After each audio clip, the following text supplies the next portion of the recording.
Ryoko Sekiguchi, bonjour. Bonjour. Bienvenue sur TV5 Monde. Alors, difficile de vous présenter en quelques mots. Écrivaine, poétesse et amoureuse de la cuisine? Oui, Ça vous va? oui.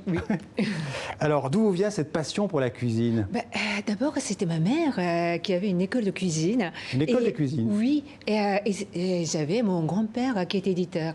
Donc, voilà, donc j'ai un peu produit de ces deux personnes. Une école de cuisine destinée à qui? Destinée aux jeunes femmes qui attendaient leur mariage. Ça existait avant. Hein. D'accord. Ça existe encore au Japon? Non, heureusement. Alors en France, généralement, quand on pense cuisine japonaise, on pense sushi, sashimi. C'est très très réducteur de voir la cuisine japonaise comme ça. Alors qu'il y a plein de choses qu'on consomme, entre autres les nuages par exemple. Alors ça c'est incroyable. J'ai appris donc en lisant ce petit livre, le nuage, 10 façons de le préparer, que le nuage était un, comment dirais-je, un ingrédient de la cuisine japonaise. Oui, et aussi du XXIe siècle, puisqu'il est sans sucre, sans gluten, très terroir, et aussi plein de rêves dont on a besoin aujourd'hui. Alors là c'est plus l'écrivaine qui parle, c'est la poètesse. Oui, et puis parce que je pense que la cuisine peut être pleine de poésie et qu'on a besoin de ça. On doit se nourrir de rêves. Alors, dans ce petit livre, donc, il y a 10 façons de préparer le nuage, je le disais, et il y a une façon donc, que vous nous proposez, c'est les friandises de paysage. Oui. C'est quoi les friandises de paysage? Alors, parce que la pâtisserie japonaise constitue souvent les paysages en forme de sucrerie, et donc vous pouvez aussi faire attraper les nuages que vous regardez, et puis constituer avec les oiseaux un paysage à consommer. D'accord. Donc, par exemple, on peut associer un morceau de nuage avec un éclat de coucher de soleil. Pourquoi pas? Alors, faire la cuisine, plus sérieusement, faire la cuisine et partager un repas, en France et au Japon, ce sont des choses très différentes. Oui et non, je pense, parce que la cuisine peut être un grand bol dans lequel on peut tout mettre. C'est-à-dire que l'acte de manger peut être associé à l'amour, à la famille, mais aussi à la mort, aux classes sociales, à la maladie.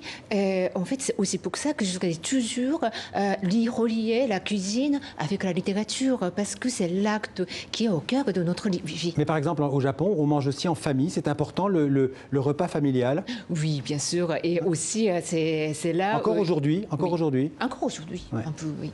Alors, on a parlé de friandises de paysages. Je le disais dans ce livre qui est publié aux éditions de l'Épure. Il y a 10 recettes autour du nuage. Il y a aussi, par exemple, le jus de coco nimbus. Oui, ça c'est le chef qui a, parce que j'ai travaillé avec un chef japonais de la cuisine française qui s'appelle Suyo Yamaguchi. Voilà. Et donc c'est lui qui propose cette recette. On peut tout à fait réaliser. De quoi se nourrissent les nuages japonais? Les nuages japonais peuvent nourrir des hommes aussi. Faites attention. Quand vous êtes dans l'avion, parfois, vous voyez, parfois on est dans la zone de turbulence. Ça, c'est le nuage qui est en train de tester si vous êtes bon ou non. Alors, on va parler aussi un peu de la littérature. Vous avez passé un an en résidence à la Villa Médicis, qui est l'Académie de France à Rome. Vous y avez écrit votre avant-dernier livre, Nagori. Nagori, on peut dire que c'est la nostalgie d'un instant qui ne sera bientôt plus. Voilà, la saison qui vient de vous quitter. Et donc, c'est un peu comme le dernier jour de vacances d'été. Vous voyez, tout ça, on est nostalgique de l'été qui vient de passer. Mais on n'est pas triste parce qu'on sait que l'année prochaine, qu'il y aura de nouveau l'été qui vous accueille. Et par exemple, Nagori en cuisine, ça pourrait être quoi? Vous savez, le dernier figue, par exemple, le dernier asperge, on est un peu triste, mais qu'on savoure aussi. On sait qu'il va falloir attendre plusieurs mois pour la retrouver. Voilà. Comme quoi, il faut aussi manger les fruits et les légumes de saison. De saison, mais de dernier aussi.